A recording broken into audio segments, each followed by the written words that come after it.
meron tayong bagong baby. So, kanina binuksan ko na siya. Meron ako ng gunting, be. Be, ko ka gunting, be.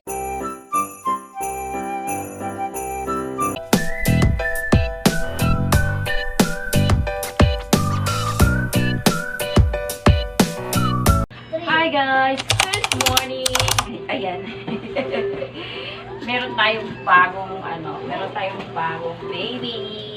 So, kanina binuksan ko na siya.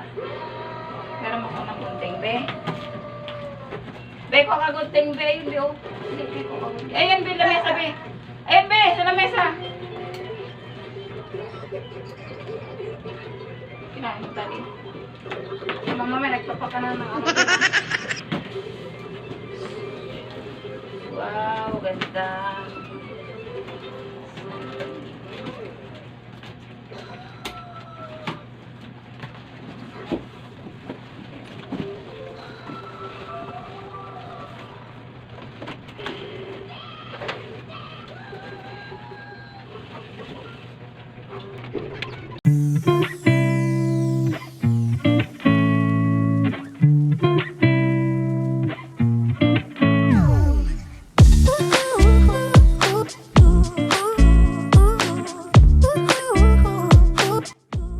So, ngayon tayo magbubukas ng parcel, guys. Dapat talaga, kanina ko to pinabukas sa asawa ko dahil gusto ko siyang magbuo nito. Dahil magaling tayo sa pagbuo, kaya eto, tayo magbubuo ng itong lagayan ko ng plato. Kaya eto, sinundan ko lang yung manual nakalagay dito sa papel na to, guys. Una, binabasa ko pa nitong manual nito, kaya eto, paipal-ipal tayo.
Ayan na guys, nabuo ko na siya.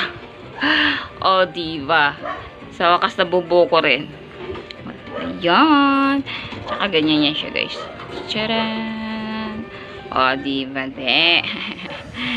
So, ang ganda, te. Fairness. Wag lang siya patungan mo na ano, basa. Kasi babaka kalangawin. Malamang kalawangin to guys. Kasi meron yung sister ko na ganito kinakalawang niya. Matagal ko na tong gustong bilhin guys. Kaya lang no budget pa yung time na yun. Kaya ngayon lang kami nakapag-budget. Kaya bumili ako niyan. Lagayan ko ng plato. Kasi wala talaga ako lagayan ng plato guys. Ang ganda. O diba nice. Charan! Ang cute. Bubuksan natin to para hindi malabo. Yan. Tatanggalin natin yung para siyang plastic yan guys. Yan. Cute naman. Ayan. Para hindi malabo. Ayan. Kasi nilabo siya guys. Ayan. Ganda. Diba? Lalagay ko to dun sa may kusina. Ganda sa may ano. Bakit sa may ano. Tatanggalin natin. Ayan na guys, nabuo ko na siya pero hindi ko alam kung paano ito sistema ito. Ang pangit eh. Tama ba ang nangyayari? Kasi hindi na siya ito pwede doon kasi gawa ng ano. Yung dito yung malalaman namin yan guys. Pag ilagay ko to sa lababo, kaya yan nangyayari. Tinanggal ko na yung plastic kaya maganda. Kaya ganyan. Charan! Ay, late. Ay, cute! Ilalagay ko ito sa lababo. Tingnan natin. Ayan, guys. Nalagay na natin dito sa lababo. O, diba? Huwag niyo napansin yung hugasan ko dahil hindi pa ako naghugas. Hindi pa kami kumain. Kasi yung asawa ko kanina kumain. Kaya nagluto rin ako kanina pang tanghalian namin. So, ayan. O, diba? Ganda. Tapos dito ko ilalagay yung lagayin, ano, mga kawali. Dito ko ilalagay. Pero gusto ko, ma-organize yung lagayin ng kawali. Bibili ako ng ano, yung papatungan ng kawali at saka takip. Lagay dito. Para pang. O, diba? So, nice. Ganda. Tcharan! O, diba? Oh, no. O, diba? Tapos lalagyan dito ng pahalaman dyan guys. Babalikan ko kayo mamaya guys. Kasi kami kakain muna. Ang ganda te. Pinaglalaroan. Diba? Ang ganda. Lalagyan natin ng ano dyan. Konting flower. Para maganda siya tingnan sa lababo. So nice. Thumbs up. Ang ganda.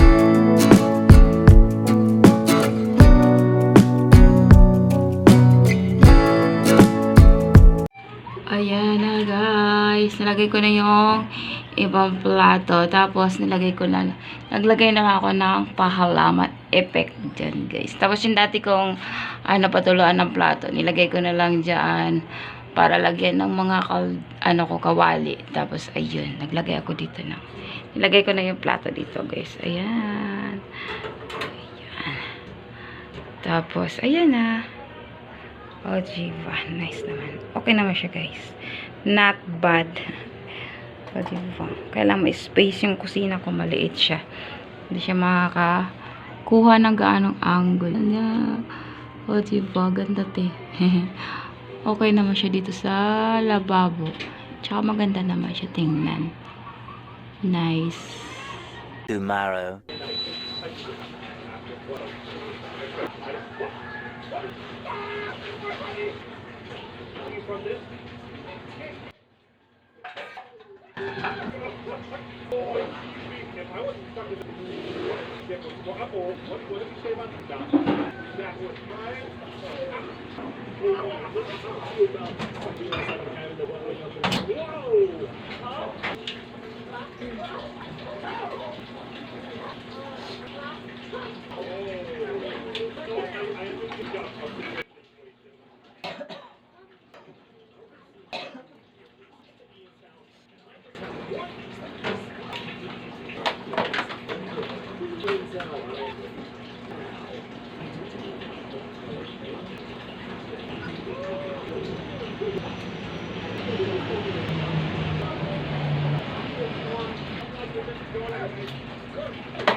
Mamaya-maya guys, ako'y maggagawa pala ako ng Christmas tree. Maliit lang siya at gagawin ko siya ng paraan para at least naman maganda. Gusto ko kasi maraming Christmas decors dito sa loob ng bahay para maganda tingnan yung loob ng bahay. Parang feel mo, Paskong Pasko na siya. Kain tayo guys. Pagkatapos namin kumain, eto magagawa ako ng A few moments later. gabi ko na pala ito nagawa, yung small Christmas tree. Yung small Christmas tree nito guys, sa pinakadulo to ng Christmas tree, yung pinakatuktok nito. Kaya ang ginawa ko, kinuha ko yung pinakatuktok nito, pinakataas talaga yung dulon-duluhan niya. Yung Christmas tree kong malaki, kaya tinabi ko muna siya guys, kasi papalitan ko siya ng snow Christmas tree. Kaya nag-DIY ako ng Christmas tree small para maganda naman siya tingnan dito sa loob ng bahay. Para kahit papaano maraming Christmas decor para at least hindi lang masaya ang mga bata, pa rin matanda masaya din. Char. Yung natapos ko na siya nagawa at eto, nasayahan naman ako kasi ang ganda naman pagkagawa guys.